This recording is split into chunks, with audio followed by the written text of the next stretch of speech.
Olá, você está no programa Alma Querida, programa no qual nós respondemos os e-mails que nos são enviados pedindo orientação.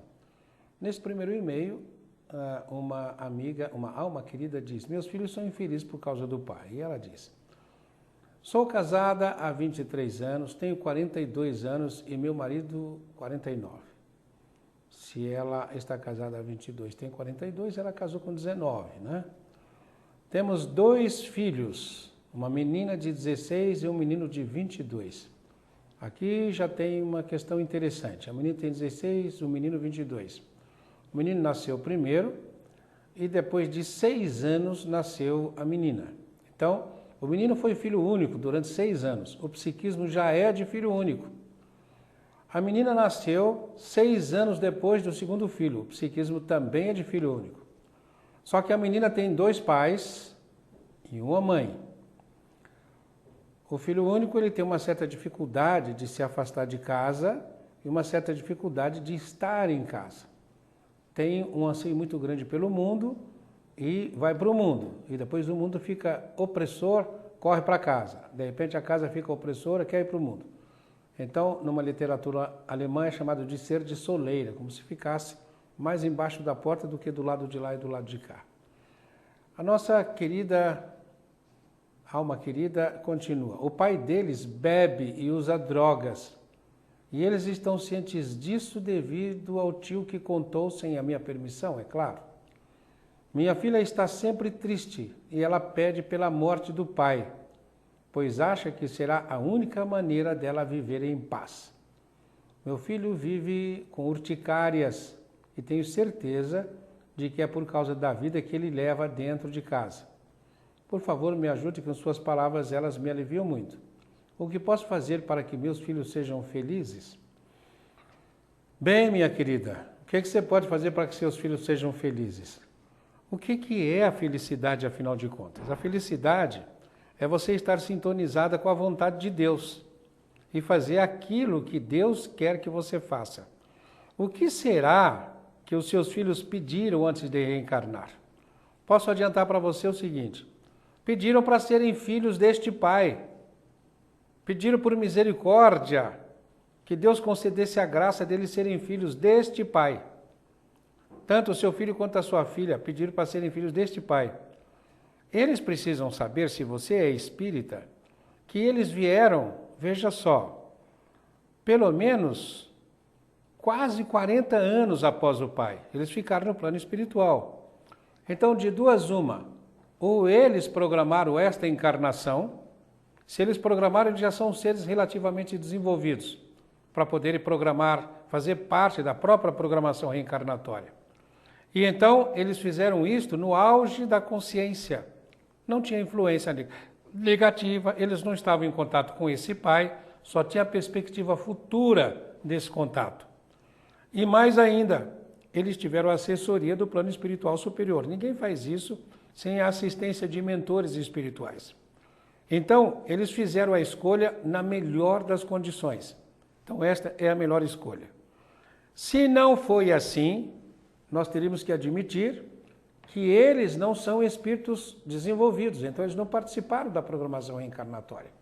Se não participaram, a programação reencarnatória foi feita por seres superiores, por espíritos superiores, que são os mentores deles.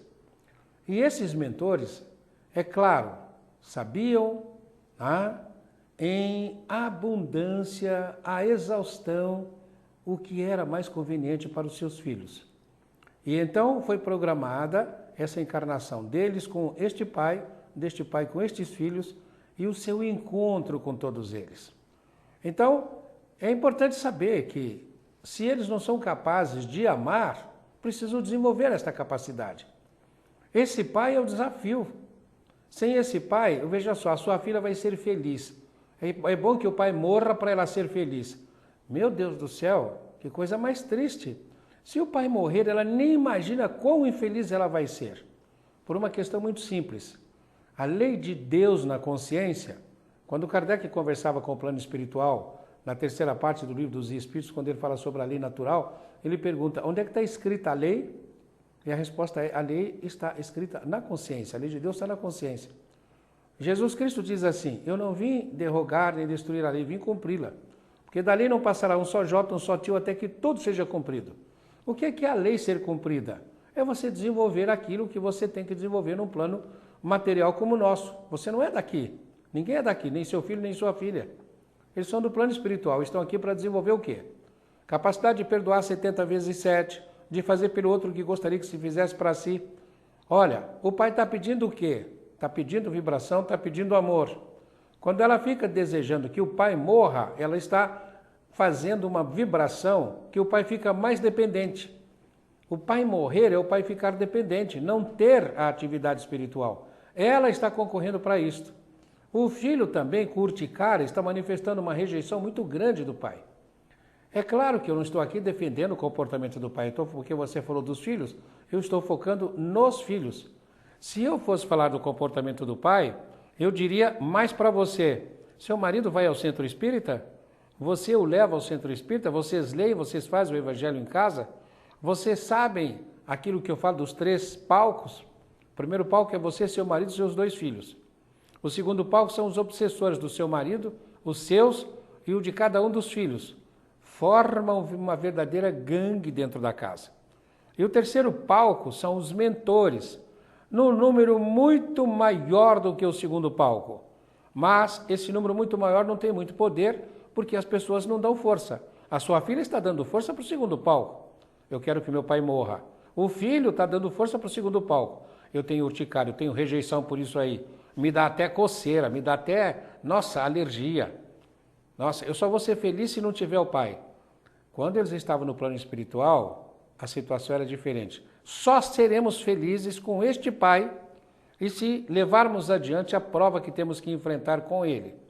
Muitas vezes, um pai deste vai gerar no filho uma maneira de ser que no futuro ele vai ser totalmente diferente do pai, uma aversão às drogas, à bebida, que se não fosse esse pai, provavelmente eles seriam dependentes. E provavelmente no futuro, por amor a este pai, eles poderão fazer o quê? Poderão se transformar em seres capazes de recuperar outros adictos, outros dependentes.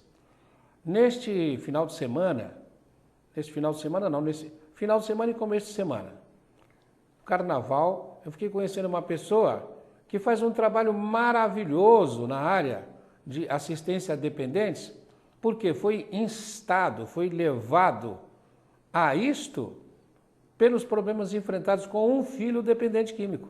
Então o filho foi uma bênção para esse pai e uma bênção para o mundo. Agora, quando esse filho se recuperar, o pai vai conseguir recuperar esse filho, mas para recuperar o filho, ele está recuperando uma infinidade de outros espíritos, de outras almas. E o que é mais interessante? Se enfronhou de tal maneira com a doutrina espírita, que é um verdadeiro líder espiritual agora. Então, esse filho foi uma bênção. É assim que Deus age. E Deus age abençoando o seu marido com esses filhos, os seus filhos com esse pai. E abençoando você com esse marido, abençoando esse marido com essa esposa e com esses filhos. Vocês são capazes de tomar posse dessa bênção? De rezar pedindo a Deus que ajude cada um de vocês a terem a atitude adequada, a atitude de amor? Vocês precisam perguntar para Deus, como é que eu estarei fazendo a sua vontade, Senhor? Ele vai dizer, fazendo aquilo que você gostaria que fizesse para você, andando de mãos dadas com o seu adversário. O seu pai é um estímulo para você exercitar a espiritualidade. É um estímulo para você se desenvolver espiritualmente. Agora, é muito triste o caso dos 2 filhos, minha querida. Por quê? Uma deseja a morte do pai e o outro tem sintomas de rejeição. Eles 2 precisam aprender a aceitação. De preferência, façam o evangelho, estudem juntos, frequentem um centro espírita. Se você for, você pode levar sua filha, seu filho. Se não forem, compete a você, que já tem conhecimento. Agora, veja que coisa interessante. Você me manda um e-mail. Muitas pessoas estarão assistindo esse programa, ouvindo as nossas palavras. E aquela luz que você pediu para você vai ser uma luz que vai se esparramar por muitos outros lares, muitos outros corações. Você entende como é que Deus trabalha? O exemplo que eu dei do pai, que de repente se transforma num líder de recuperação, ajudando pessoas, ajudando as instituições, antes era uma certa indiferença. O filho foi a bênção. Foi a maneira, Deus nos recruta através dessas ligações com os seres que nos cercam e com o amor que nós manifestamos para tentar tirá-los de um caminho que não é o melhor para eles. Ao fazermos isto, fazendo a vontade de Deus, nós estaremos nos desenvolvendo e muitas vezes sendo uma luz no caminho daqueles que nos cercam.